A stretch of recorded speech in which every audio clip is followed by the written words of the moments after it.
Literally zero wind. This is difficult.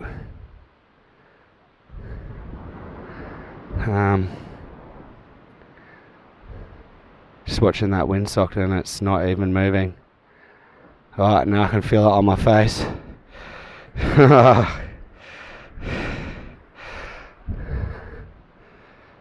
Yeah, I'm gonna have to go back in the same direction.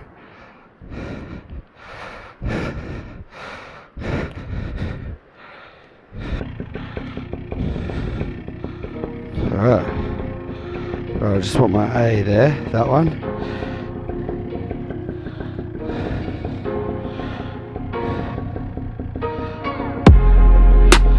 Right, this one here.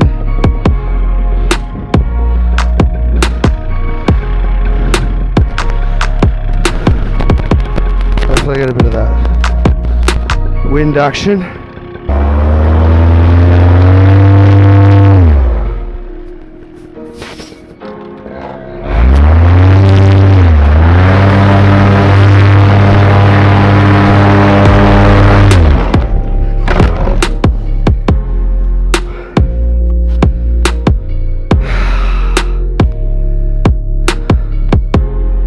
Well, I just fucked my whole paramotor.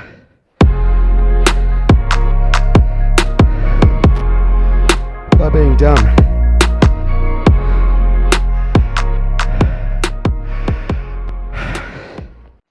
So after the crash, this is the damage report for what has occurred. So you can see the tip of my prop there has taken a nice blow to it with, I reckon that was a rock on the beach. So I'm down a prop. I've got both tips. This one here as well. Yeah. So I need a new prop, and I'm going to send this one off and get it repaired and rebalanced. So I'll have a spare. Not the end of the world. It's not like it's snapped in half. It's repairable by the looks of it. Get that sent off and repaired by a professional. I snapped one of the carbon fibre spars, as you can see here. Took most of the brunt of the impact on the left side. You'll probably be able to see here that it's bent out of shape. You see the shape of the hoop there is not quite circular anymore, and the skid at the bottom is leaning over to the left. It's kind of over this way. Looks like the skid here has pushed up into the frame here. You can see by this button here it's depressed slightly, so I think that's what's making it lean over to the left. So I'm going to pull this out. I'm going to take the frame apart, have a look at all the hoops, see if I can manipulate them back to their shape, and hopefully get away pretty scot-free with my repair bill. So yeah, I'm gonna do that now. I'm gonna pull this apart. So I set the camera up here.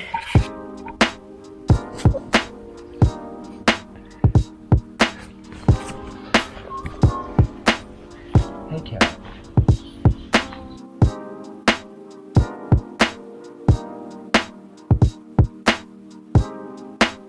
So there's the stand, and as you can see, this one here is bent right there. It's also not sitting flat. You see that? Need to try and bend it back into shape, but it is aluminium, so it probably won't bend back into shape. It'll probably just snap. So I may need a new stand. You have a look at the hoop itself. It's reasonably circular still. It has got a bit of flexibility in it.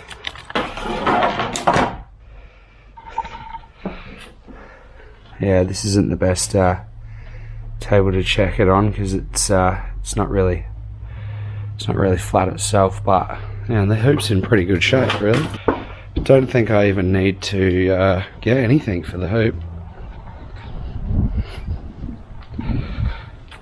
be right, I reckon. Let's have another look at that. So I'll just sit that. That's the position that it'd be sitting in on the Paramotor. And it looks pretty circular. Bit of a deform just here. I should be able to bend out easily enough. But other than that, yeah, it looks pretty good.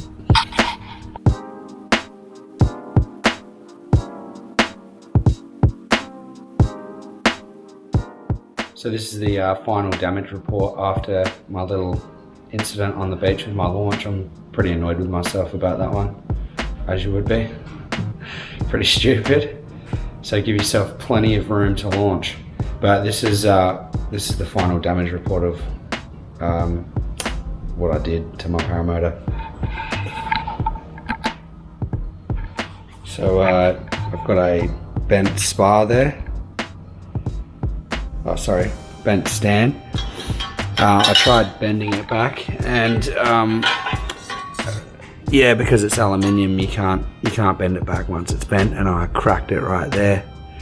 She's a write-off. It's all out of shape, and yeah, needs to go in the bin. So there's a stand. I completely destroyed a carbon fiber spar. Snapped it off right where it joins to the aluminium hoop. Sorry, where it's got the inserted piece of aluminium where it connects to the frame. Snapped that off pretty good, and I lost a couple of pieces of carbon fiber in the process here. So yeah, that's no good. And I also need to repair one of my props. Got damage like that on both tips, so yeah. I also got my glider hooked on the car, and I felt a bit of tension on it, so I'm going to send it off to a professional to repair it, or to inspect it and repair it if needed. So following the crash, I've done some repairs. This is what I've done so far. I repaired the prop. Didn't make a video on that because it was the first time I've ever done it. Came up pretty good actually. You see there, the damage was right on the tip along here. So I had to use a 2-part epoxy resin and a filling agent, which was like a microfiber filler that was designed for that type of resin. To be able to get it to the right consistency to work with it. Scout do a good video with a prop repair specialist who shows you how to do it, and that's basically what I did. I followed that video. This one here was also damaged on this this tip here, so now it's that's also been repaired, and I ended up painting the side, this little triangular section here and here, and it looks quite good. I was going to do it white, which would have looked really nice, but I think the black looks nice too. Obviously not as good as a brand new prop, but come up pretty sweet. And then I did a little balancing of the prop by using my prop tape. So I had to make the length of the tape slightly different on each blade in order to get it balanced. A 20mm PVC female socket, when you've got the prop together, fits perfectly in there. So I put the 20mm female PVC socket in there, and then I balanced it on 2 glasses, and trimmed the length of the tape to achieve a balancing point. It's not the professional way to do it, and I need to get it done by a professional, but I believe it will get me through until it gets done by a professional. I'm going to test it on my Paramotor later in the day, but I need to do a DTC spar repair. This is one that I repaired a while ago. It's pretty average. It looks ugly, but it is super strong. and this is the one that I need to fix. So I cracked it right down here. That completely snapped off, and I lost a bit of the carbon fibre, so I had to fill it with resin just to bridge the gap. So by the time I put the carbon fibre sock on it, it can hold its shape. But I've got to sand it back because it's sticking up a bit proud, and if I don't sand it back, that's going to be bulging through the new carbon fibre. So I've got to sand it back and shape it. So that's what I'm going to do here. Future me here. I just want to talk about the crash and the conclusion of the video. So it basically comes down to human factors was the cause of this crash. All the decisions that I made were the reason for the crash. So there were contributing factors such as fatigue. I'd been trudging up and down the beach with a full tank of fuel in soft sand because the wind was light and variable. So initially I was set up into wind. I did a forward launch and failed that. So then I had to switch to the opposite direction. I got everything set up to launch into the opposite direction, but then the wind switched again. So then I had to set up for a third time, and by that time I was pretty tired. There were people starting to watch me as well. So I was fatigued. There were people watching me. I obviously didn't give myself enough room. I had bad posture as well when I launched, so when I lifted the glider up in the air, I kind of stumbled and hit the gas at the same time, and it sort of pushed me in towards the ground, which made me step to the left, which made me pull on the left riser to the glider, which then turned the glider left and had me facing towards the car. I thought that I still had enough room to, lift off easily before the car, but because of the light and variable wind conditions, I obviously didn't have enough room. I should have aborted, but because I was fatigued, I didn't really want to have to go through the whole rigmarole of setting up again. I probably should have just taken my motor off, had a rest, and then definitely stepped back a lot further than what I was in hindsight.